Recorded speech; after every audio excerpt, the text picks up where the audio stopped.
ରବିବାର ଆଉ ଆମିଷ ଏଇ ଦୁହିଁଙ୍କ ସଂଯୋଗ ନହେଲେ ରବିବାର ଭାରି ଫିକା ଲାଗେ।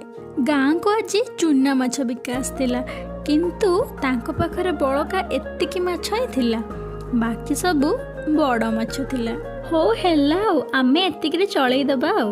ଚୁନା ମାଛ ଖାଇବା ଯେତିକି ସହଜ, ତାକୁ ବାଛିବା ସେତିକି କଷ୍ଟ। ଖରା ଦିନ ଆରମ୍ଭ ହେଲେ ଯେତେବେଳେ ଗଢ଼ିଆ ପୋଖରୀରୁ ମାଛ ଧରାଯାଏ, ସେତେବେଳେ ଚୁନା ମାଛର ପରିମାଣ ଖୁବ୍ ବେଶୀ। କିନ୍ତୁ ଅନ୍ୟ ଦିନେ ଚୁନା ମାଛର କେବଳ ଚାହିଦା ହିଁ ଅଧିକ ଥାଏ। ଆମ ଜୀବନର ମୂଲ୍ୟ ମଧ୍ୟ ଠିକ୍ ଏହିପରି।